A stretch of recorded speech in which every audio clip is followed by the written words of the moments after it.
Hi students, today we are going to discuss with respect to ideal solutions and non-ideal solutions. ये topic बहुत ज़्यादा important है with respect to entrance. Now, when I say ideal solution and non-ideal solutions, हमने previous lecture में पढ़ा था कि the solutions which obey Raoult's law at all range of concentration and temperature are referred as ideal solutions. उसी के साथ साथ when I say ideal solution, हमें कैसे मालूम पड़ेगा कि हमारा सोल्यूशन आइडियल है. You can see if I have taken two volatile liquids, मैंने सबसे पहले लिया है volatile component A and this is my volatile component B. I can take volatile component 1 and 2. ना अब मैं बोल रही हूँ अगर ये वोलाटाइल कंपोनेंट है मतलब ये मॉलिक्यूल्स जब प्रेजेंट है, लिक्विड प्रेजेंट है, तो मॉलिक्यूल्स में कुछ ना कुछ इंटरैक्शन हो रहा है. If I say this is my solvent and this is my solute, तो यहाँ पे जब मॉलिक्यूल्स आपस में ही इंटरैक्ट करें, उनके बीच में कुछ ना कुछ फोर्स ऑफ अट्रैक्शन है. तो if I say that component ए के बीच जो इंटरैक्शन है, मैं उसे बोलूंगी सॉल्वेंट सॉल्वेंट इंटरैक्शन, और I can also call it as what a interaction. Same जब मैं बोल रही कंपोनेंट बी मेरा सॉल्यूट है, तो ये मॉलिक्यूल्स में भी कुछ ना कुछ फोर्स ऑफ अट्रैक्शन है. So if I say that force of attraction, that solute interaction can also be referred as what BB. अब जब मैं A और B को मिक्स कर रही हूँ, जैसे मैंने बोला कि ये सॉल्वेंट है और ये सॉल्यूट है, solute will be present in less quantity जबकि solvent is present in more quantity. अगर मैं इन दोनों को मिक्स करके एक सोल्यूशन बना रही हूँ तो यू गेट दिस सोल्यूशन. अब ये सोल्यूशन में सॉल्यूट भी है और सॉल्वेंट भी, and if I say that solute solvent interaction now is what AB. अगर solute interaction, solvent interaction and solvent interaction, they all are same. If I say they are equal, that type of solution is referred as ideal solution. Ideal solution मतलब वो solution जहाँ पे solute interaction is equal to solvent interaction which is also equal to solvent interaction. मतलब जो force of attraction solute और solute molecules के बीच में था, वही इंटरैक्शन सॉल्वेंट मॉलिक्यूल्स के बीच में होगा और वही इंटरैक्शन सॉल्यूट और सॉल्वेंट के बीच में होगा. तो ऐसे टाइप ऑफ सॉल्यूशंस को हम क्या बोलेंगे? Ideal solution. तो when I say ideal solution you can write down this definition also with the first one.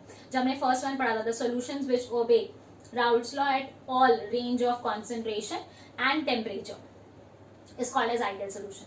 तो वो फॉर्मूला भी डेफिनेशन भी लिख सकते हैं एंड उसके साथ ये एडिशन में एक और लिखेंगे. तो when I talk about ideal solution we can take the example of benzene and toluene. ना प्रॉपर्टीज ऑफ आइडियल सॉल्यूशन में एक तो हमने पढ़ लिया कि solute solvent interaction is nearly equal और almost equal to solute and solvent interaction. तो देखो मैंने यहाँ पे सॉल्यूट के लिए B यूज किया है और सॉल्वेंट के लिए A यूज किया है. Next important point is we say ideal solutions they are going to obey Raoult's law, जो हमने first definition में लिख लिया. Now third, you know Raoult's law का equation हमने पढ़ा था PS is equal to P1 plus P2. P1 was what? P1 nod into X1 and P2 was P2 nod into X2. तो यहाँ पे जब हमने solute के लिए B लिया है और solvent के लिए A लिया है, तो मैंने वही चीज A और B के terms में लिखी. You can write it in the same way. P1 is equal to P1 nod into X2. And similarly you have PB. तो ये हम लोग को राउल्ट्स लॉ का इक्वेशन मिल गया क्योंकि इट ओबेज राउल्ट्स लॉ, तो ये सेम इक्वेशन आ जाएगा. Next important point you can see, जब हमने बोला solute solvent interaction and solvent interaction was almost equal to solute solvent interaction. मतलब जब नया सॉल्यूशन बन रहा है तो जितना एनर्जी रिक्वायर्ड था टू ब्रेक द बॉन्ड उतना ही एनर्जी रिक्वायर्ड रहेगा to form the bond, right. मतलब जितना एनर्जी रिलीज हुआ है उतना ही एनर्जी अब्सॉर्ब हुआ रहेगा.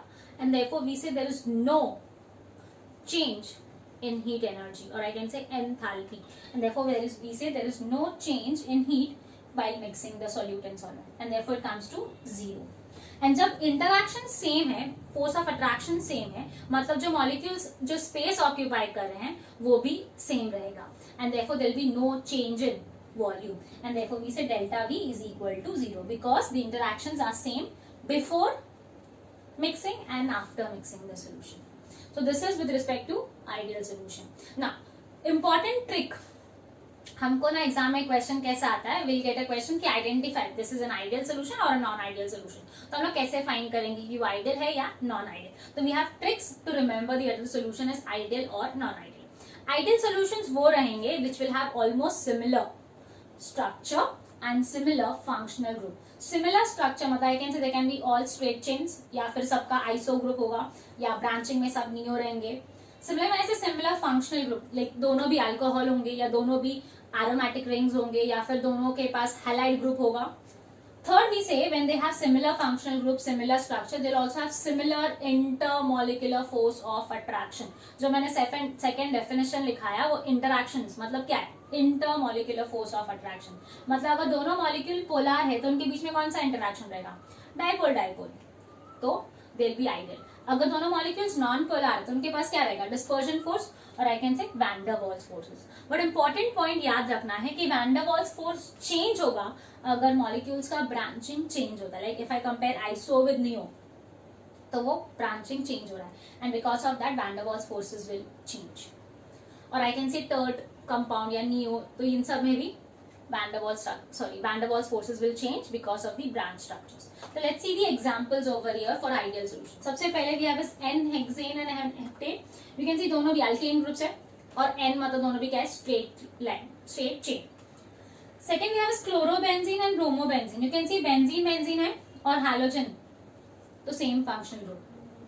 Ethyl bromide and ethyl chloride. Again you can see bromide, chloride and ethyl दोनों भी structure क्या रहेगा? Same.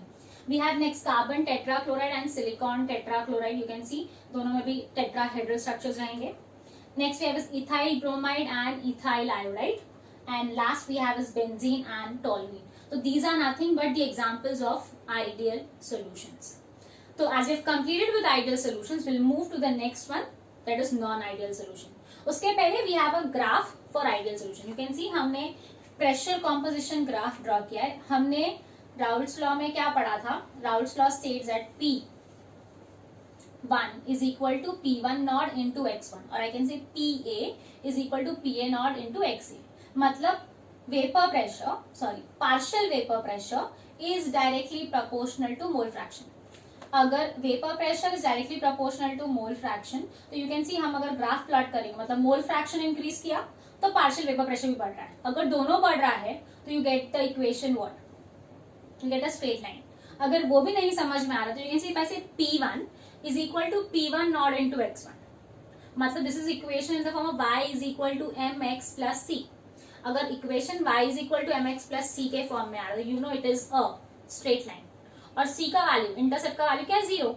मतलब it is a straight line passing through origin. तो you can see if I see, अगर मैं ये वाला ग्राफ कंसिडर कर रही हूँ तो ये पॉइंट क्या है जहाँ पे mole fraction XA is equal to 0 and as you are moving ahead XA becomes 1. और अगर मैं इस तरफ से कंसिडर करता हूँ, if we are talking with respect to component B, तो ये क्या है? XA. जैसे ही मोल फ्रैक्शन बढ़ रहा है फॉर कंपोनेंट ए, उसका वेपर प्रेशर भी बढ़ेगा. तो you can see PA not, we are getting a straight line which is passing through origin. And same graph जब मैं ये साइड से कंसिडर करूं तो यहाँ पे mole fraction for B is 0 और जैसे आप बढ़ रहा है मोल फ्रैक्शन बढ़ता जाएगा. अगर mole fraction for component B is increasing मतलब उसका पार्शियल वेपर प्रेशर भी बढ़ेगा. तो you have this PB not. ना ये पॉइंट PB नॉट हो गया, मतलब कैसे this is nothing but PB not into XB and this is what? PA not into XA. और इन दोनों को अगर आप ऐड करो तो आपको क्या मिलेगा? PS, that is total vapour pressure, right. In this case ये ग्राफ में आपको दोनों भी PA not and PB not एक ही लेवल पे भी मिल सकते हैं या PB नॉट ऊपर हो सकता है या PA नॉट ऊपर हो सकता है. डिपेंड करता है दोनों में से कौन सा लिक्विड ज्यादा वोलाटाइल है. तो यहाँ पे हमने क्या अज्यूम किया है कि PA मतलब component A is more volatile than component B. अगर दोनों सेम लाइन में आ रहे हैं मतलब दोनों का वोलाटिलिटी सेम है. अगर B ज्यादा है मतलब B ज्यादा वोलाटाइल है. This is your pressure composition diagram with respect to ideal solution where we have assumed that A is little bit more volatile than B. तो ग्राफ इज ऑल्सो इंपॉर्टेंट. तो you draw this graph क्योंकि आप exam में question आ सकता है which is the graph for ideal which is for non ideal. So you will draw this graph also. Moving ahead, as I said, ideal solutions. हमने क्या बोला था? Ideal solutions वो है जहां पे solute solvent interactions are almost equal to solute interaction. अगर solvent interaction is not equal to solvent interaction, तो उस केस में ये solution ideal solution नहीं रहेगा. मतलब they are not going to obey Raoult's law, and such kinds of solutions will be referred as what? non-ideal solutions, or we sometimes refer them as what? Real solutions. तो you can see हमने ideal solution में ये पढ़ लिया है, but real solution के case में क्या होगा? मतलब we can say solute solvent का interaction will either be greater than or less than. तो you can see हमारे पास first case है जहाँ पे हमने क्या लिया है? Solute solvent interaction is greater than solute solute and solvent solvent interaction. And second case हमने क्या लिया है जहाँ पे solute solvent interaction is less than solute solute and solvent solvent interaction. अब इसको पढ़ने के लिए ना हम बहुत सिंपल एग्जांपल लेंगे, लाइक सोल्यूट एंड सॉल्वेंट को will take the example of that of husband and wife. You can see यहाँ पे हस्बैंड और वाइफ का इंटरैक्शन बहुत स्ट्रांग है, जबकि यहाँ पे हस्बैंड और वाइफ का इंटरैक्शन बहुत वीक है. अगर मैं फर्स्ट केस कंसिडर करती हूँ, आपको इसी में याद रखने के लिए बहुत सिंपली याद हो जाएगा ना. मैंने से हस्बैंड और वाइफ का इंटरैक्शन बहुत स्ट्रांग है. यहाँ पे ये हस्बैंड अपने मोबाइल फोन में बिजी है और यहाँ पे ये वाइफ अपने मोबाइल फोन में बिजी है. तो जब हस्बैंड और वाइफ दोनों आपस में इंटरैक्ट कर रहे हैं, मतलब उनका बॉन्डिंग बहुत ज्यादा स्ट्रांग है. अगर उनका बॉन्डिंग बहुत ज्यादा स्ट्रांग है, मतलब वो बॉन्ड इजीली ब्रेक नहीं होगा. अगर बॉन्ड इजीली ब्रेक नहीं होगा, मतलब मॉलिक्यूल्स का बॉन्ड ब्रेक नहीं हो रहा है, मतलब मॉलिक्यूल्स, लिक्विड मॉलिक्यूल्स वो गैसियस फेज में, वेपर में कन्वर्ट इजीली नहीं होंगे. अगर वेपर में कन्वर्ट नहीं हो रहे हैं, मतलब आई कैन से उनका tendency to get converted into vapour is less. अगर उनका tendency to get converted into vapour is less, मतलब मॉलिक्यूल्स का वेपर ही कम है, तो वेपर प्रेशर जो फॉर्म होगा वो भी क्या रहेगा? कम. That is your vapour pressure over here decreases. जबकि यहाँ पे ए और बी में हस्बैंड और वाइफ के बीच में इंटरैक्शन जो है बहुत वीक है. मतलब husband is busy with his phone, wife is also busy with her phone. मतलब वो दोनों आपस में इंटरैक्ट ही नहीं करते. अगर इंटरैक्ट ही नहीं करे मतलब बॉन्डिंग है ही नहीं, मतलब वहां पे रिपल्सिव फोर्सेस ज्यादा है. अगर रिपल्सिव फोर्सेस ज्यादा है, मतलब tendency to get converted from liquid to vapour is very high. And अगर यहाँ पे टेंडेंसी ज्यादा है, मतलब लिक्विड बहुत इजीली कन्वर्ट हो जाएगा into vapour phase, and therefore here the vapour of the solution will increase. तो हम लोग इन दोनों को स्टडी करेंगे इन डिटेल, एक एक केस लेके, क्योंकि ये दो इंपॉर्टेंट पार्ट है नॉन आइडियल सॉल्यूशंस के. सबसे पहला केस 1 में हमने क्या लिया? केस 1 के केस में हमने क्या था? ये वाला solute solvent interaction is greater then solute solute and solvent solvent interaction. तो यहाँ पे हमने सबसे पहले देख लिया, here escaping tendency decreases and vapor pressure of the solution decreases. मतलब solute solvent interaction is stronger than solute solute and solvent solvent interaction, and because of that vapor pressure of the solution has decreased. अगर vapor pressure of the solution has decreased, मतलब जितना हमने expect किया था vapour pressure उससे कम आएगा. मतलब if I talk with respect to Raoult's law, Raoult's law क्या था? Ps is equal to P1 not into x1 plus P2 not into x2. तो यहाँ पे वेपर प्रेशर कम हो रहा है, मतलब सोल्यूशन का वेपर प्रेशर इज लेस. तो we say Ps is less than Pa not into Xa plus Pb not into Xb. I can take 1 और I can take 2. You can see अब जब बात करें हम लोग delta H and delta V का, when I say husband and wife का interaction बहुत स्ट्रांग है, मतलब उनके बीच में जो फोर्स ऑफ अट्रैक्शन है वो बहुत ज्यादा है. एंड अगर फोर्स ऑफ अट्रैक्शन बहुत ज्यादा है, मतलब they are going to release energy when they are forming the bond. Force of attraction बहुत ज्यादा है, मतलब का जो बॉन्ड बन रहा है, बॉन्ड बहुत ज्यादा स्ट्रांग है. And when bond formed is very strong, मतलब they are going to release that energy. And अगर वो एनर्जी रिलीज कर रहे हैं, तो आई कैन से delta H is less than 0. At the same time अगर मॉलिक्यूल्स के बीच में इंटरैक्शन बहुत स्ट्रांग है, मतलब पहले मॉलिक्यूल्स बहुत दूर दूर थे, अब इंटरैक्शन स्ट्रांग है, मतलब they are very close to each other, मतलब they will occupy all the intermolecular spaces. अगर वो सारे इंटरमॉलिक्यूलर स्पेसेस ऑक्यूपाई कर रहे हैं, तो ऑटोमेटिकली वॉल्यूम क्या हो जाएगा? कम. Therefore we say delta V of mixing is less than 0. And सबसे इंपॉर्टेंट पॉइंट, क्योंकि यहाँ पे वेपर प्रेशर डिक्रीज हुआ जो हमने एक्सपेक्ट किया, वी से this type of deviation from Raoult's law is your negative deviation, क्योंकि वेपर प्रेशर डिक्रीज हुआ ना. अगर मैं वेपर प्रेशर और बॉइलिंग पॉइंट को कंपेयर करूं, यू कैन सी अगर कोई भी लिक्विड बहुत इजीली या जल्दी बॉइल हो रहा है, मतलब उसका बॉइलिंग पॉइंट बहुत कम है. अगर बॉइलिंग पॉइंट बहुत कम है, मतलब वेपर्स आपको बहुत जल्दी मिल रहे हैं. सबकी सेम अगर ऑयल्स की बात करें, ल्यूब्रिकेटिंग ऑयल्स, उनका बॉइलिंग पॉइंट बहुत ज्यादा होता है. बॉइलिंग पॉइंट बहुत ज्यादा है, मतलब वो इजीली इवेपोरेट नहीं हो रहे हैं, तो वेपर प्रेशर क्या रहेगा? कम. तो we say vapour pressure is inversely proportional to boiling point.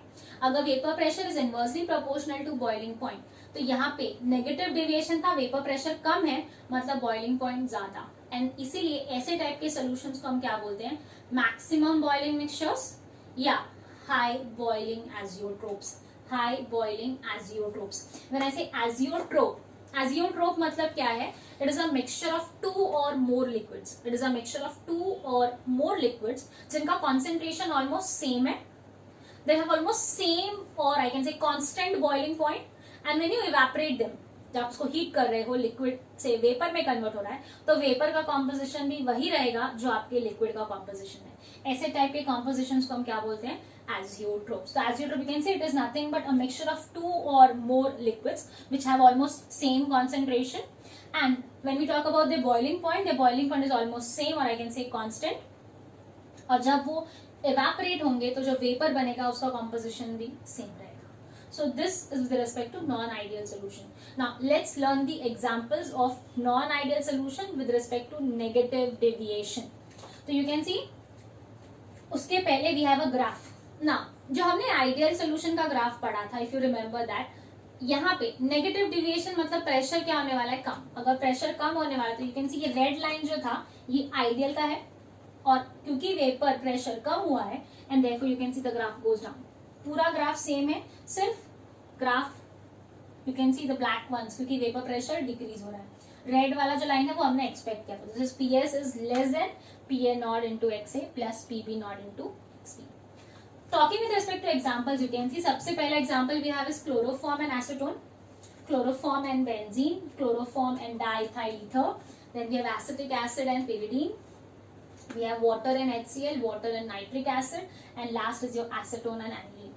You need to learn the examples as it is. जो भी एग्जाम्पल्स आइडियल के हैं, नॉन आइडियल के हैं, वो बेटर है आप ऐसे कैसे ही लर्न करो, क्योंकि एंट्रेंस में आपको क्वेश्चन आता है which are the following shows negative deviation या फिर पॉजिटिव डिविएशन, तो आपको डायरेक्टली टिक करना है. So let's see why this example shows you negative deviation. Now if I take the example of chloroform and acetone, you can see chloroform. This is chloroform CHCl3 and we have acetone. Now chloroform and acetone, if I take both the molecules, दोनों में से एक molecule के पास hydrogen है which is electropositive and दूसरे molecule के पास oxygen है which is electronegative. तब ये इलेक्ट्रोपॉजिटिव इलेक्ट्रोनेगेटिव दोनों आपस में क्या करेंगे, इंटरैक्ट करेंगे and they will to form a bond which is called as hydrogen bond. And because of hydrogen bond I can say the bond formed strong. अगर solute solvent interaction जो है वो स्ट्रॉन्ग बॉन्ड फॉर्म कर रहा है, मतलब वो easily evaporate नहीं होगा and therefore it shows negative deviation, or I can say the vapor pressure of the solution decreases. So this was with respect to negative deviation in Raoult's law. That is your case 1. Moving to the second one, you can see हमने second case में क्या पढ़ा था, solute solvent interaction is less than solute solute and solvent solvent interaction. मतलब यहाँ पे husband और wife का इंटरैक्शन वीक है. अगर हस्बैंड और वाइफ का इंटरैक्शन वीक है मतलब उनके पास आपस में रिपल्सिव फोर्सेस बहुत ज्यादा है, फोर्स ऑफ अट्रैक्शन नहीं है. अगर फोर्स ऑफ अट्रैक्शन नहीं है मतलब कोई भी आके उनके बीच में झगड़ा लगा सकता है. हाँ, अगर झगड़ा लगा सकता है तो उनका बॉन्ड बहुत इजीली टूट जाएगा. और अगर बॉन्ड टूट जाएगा मतलब मॉलिक्यूल इवेपोरेट हो जाएगा. अगर मॉलिक्यूल इवेपोरेट हो जाता है तो हमने पर उसका वेपर बहुत easily form होगा and they'll have more vapor pressure, and that is your case 2. And if I say here the solute solvent interaction is weaker than solute solute and solvent solvent interaction, so we say it doesn't obeys Raoult's law, and therefore we say क्योंकि vapor pressure increase हो रहा है, we say it is a positive deviation. Second, Raoult's law में हमने क्या होता है, PS is equal to P1 not into x1 plus P2 not into x2. क्योंकि यहाँ पे वेपर प्रेशर ज्यादा है, we say PS is greater then P1 not into x1 plus P2 not into x2. जैसे मैंने पहले बोला 1 is for solvent, 2 is for solute. आप A लिख सकते हो या B लिख सकते हो. अब यू कैन सी जब सॉल्यूट और सॉल्वेंट को आप मिक्स कर रहे हो तो इनके बीच में इंटरैक्शन स्ट्रांग नहीं है. तो अगर इंटरैक्शन स्ट्रांग नहीं है मतलब रिपल्सिव फोर्सेस बहुत ज्यादा है, हेट बहुत ज्यादा है ना, रिपल्सिव फोर्सेस ज्यादा है. तो if I want them to form bond, अगर मुझे बॉन्ड फॉर्म करवाना है तो बाहर से आके किसी को मेहनत करना पड़ेगा. मतलब यहाँ पे to form bond they are going to absorb energy to overcome the repulsive forces. तो वो रिपल्सिव फोर्सेस को ओवरकम करने के लिए जब वो एनर्जी अब्सॉर्ब करेंगे and because of that delta H change in energy will be greater than 0. As we said change energy will be greater than zero. Same way if I say molecules के बीच में interaction strong नहीं है, मतलब they are going to have some intermolecular distance in between them, क्योंकि repulsive forces ज्यादा है तो they are going to be at a distance जहां पे रिपल्सिव फोर्सेस कम हो और थोड़ा बहुत अट्रैक्टिव फोर्स दिखाई दे. तो इसीलिए मॉलिक्यूल्स डिस्टेंट रहेंगे, मतलब वॉल्यूम ज्यादा रहेगा, and because of that we say delta V is greater than zero. जैसे हमने पहले पढ़ा था vapour pressure is inversely proportional to boiling point. यहाँ पे वेपर प्रेशर ज्यादा है, राइट, क्योंकि वेपर प्रेशर ज्यादा है मतलब बॉइलिंग पॉइंट कम रहेगा. अगर बॉइलिंग पॉइंट कम है तो we call them as what, minimum boiling mixtures, या I can say low boiling azeotropes. तो let's see the graph for non ideal solution with positive deviation. तो जैसे हमने पहले पढ़ा था, यहाँ भी सेम ग्राफ है, जो हमने ये रेड वाला जो है ये आइडियल है, and this shows that it is showing positive deviation, मतलब वेपर प्रेशर यहाँ पे ज्यादा है. यहाँ पे नोट डाउन करो, देखो हम पीए और पीपी नॉट हमने अज्यूम किया कि both of them have same volatility, इसलिए ऐसा है. वरना अगर इंक्रीज किया तो पीए ज्यादा वोलेटाइल है, और अगर ये इंक्रीज किया मतलब पीवी ज्यादा वोलेटाइल है. तो your vapour pressure of the solution is greater then PA naught into x1 plus PA naught into x2. Moving ahead with the examples of positive deviation, you can see we have first benzene and ethyl alcohol, second is chloroform and ethanol, third benzene and acetone, then we have carbon tetrachloride and carbon CHCl3, so chloroform, carbon tetrachloride and benzene. Then next you have is carbon tetrachloride and toluene, water and methanol, water and ethanol, carbon disulfide and acetone and n-hexane and ethanol. ना अगर मैं बोलती हूँ positive deviation है मतलब vapour pressure ज्यादा है, vapour pressure ज्यादा है मतलब फोर्स ऑफ अट्रैक्शन वीक है. तो लेट्स सी अगर n-hexane एंड इथेनॉल ये पॉजिटिव डेविएशन क्यों दिखाता है. ना यू नो इथेनॉल, जब मैं लिक्विड की बात करूँ, इथेनॉल लिक्विड में we have hydrogen bonding. Ethanol molecule you can see यहाँ से ये मॉलिक्यूल ने ऑक्सीजन और ये मॉलिक्यूल ने हाइड्रोजन, इनके बीच में जो बॉन्ड बन रहा है ये क्या है, hydrogen bond. But when you add hexane to it, hexane क्या करेगा, ये बॉन्ड के बीच में इंटरैक्ट करने को ट्राई करेगा या फिर फिट होने को ट्राई करेगा, मतलब ये बॉन्ड को वो क्या करेगा, ब्रेक करेगा. क्योंकि वो बॉन्ड को ब्रेक करेगा मतलब हाइड्रोजन बॉन्डिंग टूट रहा है. अब हेक्सेन और इथेनॉल का बॉन्डिंग उतना स्ट्रांग नहीं रहेगा, and because of that vapour pressure will increase and therefore we say it shows positive deviation. So this was with respect to ideal and non-ideal solutions. तो सबसे पहले आपको जब आइडियल सोल्यूशन लिखा है सेम वैसे ही नॉन आइडियल सोल्यूशन लिखते time you will write down in two part. जैसे आप डिस्टिंग्विश बिटवीन लिखते हो आप वैसे ही लिखो. एक तरफ सॉल्यूट सॉल्वेंट इंटरैक्शन ग्रेटर है, दूसरी तरफ सॉल्यूट सॉल्वेंट इंटरैक्शन लेस है. तो आप टेबल वाइज लिखो एंड टेबल वाइज ही पूरा ग्राफ वगैरह ड्रॉ करोगे तो आपको लर्न करने के लिए बहुत ईजी हो जाएगा. So this completes ideal and non-ideal solutions.